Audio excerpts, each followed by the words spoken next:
ലോകത്ത് പലതരത്തിലുള്ള ജീവജാലങ്ങളും ജീവിക്കുന്നുണ്ട്. എന്നാൽ പലതിനെയും ഈ അടുത്താണ് നമ്മൾ കണ്ടെത്തിയിട്ടുള്ളത്. അക്കൂട്ടത്തിൽ ഒന്നാണ് 2020 ഫെബ്രുവരിയിൽ ഒഡീഷയിൽ വെച്ച് കണ്ടെത്തിയ അപൂർവ ഇനം കടലാമ. ഭുവനേശ്വരിൽ നിന്നും 190 കിലോമീറ്റർ അകലെയുള്ള ബലാസോർ ജില്ലയിലാണ് അപൂർവ ഇനം ഈ കടലാമയെ കണ്ടെത്തിയത്. മഞ്ഞ നിറത്തിലുള്ള കടലാമയാണ് ഇത്. കണ്ണുൾപ്പെടെ എല്ലാ ശരീരഭാഗങ്ങളും മഞ്ഞ നിറത്തിലുള്ളതാണ് എന്നതാണ് ഈ കടലാമയുടെ പ്രത്യേകത. ആദ്യമായിട്ടാണ് ഇങ്ങനെയൊന്നിനെ ഇവിടെ നിന്നും കണ്ടെത്തിയിരിക്കുന്നത്. ഇവിടുത്തെ പ്രദേശവാസികളാണ് ഈ ആമയെ കണ്ടെത്തിയത്. തുടർന്ന് ഉടൻ തന്നെ ഇവർ വനം വകുപ്പിനെ വിവരം അറിയിക്കുകയായിരുന്നു. പിന്നീട് വനം വകുപ്പ് അധികൃതർ സ്ഥലത്തെത്തിയപ്പോഴാണ് വിചിത്രമായ ഈ ആമയെ കണ്ട് അവർ അമ്പരന്നത്.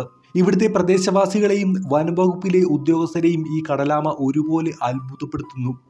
ശരീരം മുഴുവൻ മഞ്ഞ നിറത്തിലുള്ള ഇത്തരമൊരു ആമയെ മുൻപ് കണ്ടിട്ടേയില്ല എന്നാണ് വനം വകുപ്പ് അധികൃതർ സാക്ഷ്യപ്പെടുത്തുന്നത്. ആൽബിനോ പ്രതിഭാസമാകാം ഈ നിറത്തിന് കാരണമാകാമെന്നാണ് പ്രഗത്ഭർ വിലയിരുത്തുന്നത്. ശരീരമാസകലം മഞ്ഞ നിറം പ്രകടമാകുന്ന പ്രതിഭാസമാണ് ആൽബിനോ. മനുഷ്യൻ്റെയോ മൃഗത്തിൻ്റെയോ ത്വക്കിൽ വർണ്ണകത്തിൻ്റെ കുറവ് മൂലമുണ്ടാകുന്ന പ്രതിഭാസമാണ് ഇത്. സാമൂഹ്യ മാധ്യമങ്ങളിൽ വൻ സ്വീകാര്യതയാണ് ഈ ആമയുടെ ചിത്രങ്ങൾക്ക് അന്ന് ലഭിച്ചത്. നിരവധി പേർ അന്ന് സോഷ്യൽ മീഡിയയിൽ ചിത്രങ്ങൾ പങ്കുവച്ചിരുന്നു. എന്താണ് ഈ വിഷയത്തെക്കുറിച്ചുള്ള നിങ്ങളുടെ അഭിപ്രായം? ഒരു കമൻറ്റായി രേഖപ്പെടുത്തുമല്ലോ. ഈ വീഡിയോ ഇഷ്ടമായെങ്കിൽ തീർച്ചയായും ലൈക്ക് ചെയ്യുമല്ലോ. ഈ വീഡിയോയിലെ അറിവ് നിങ്ങളുടെ കൂട്ടുകാരിലേക്ക് ഷെയർ ചെയ്യുമല്ലോ.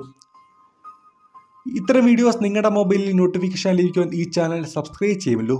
അടുത്ത തവണ മറ്റൊരു കണ്ടന്റുമായി അടുത്ത വീഡിയോ കാണുന്നവരെ ഗുഡ് ബൈ.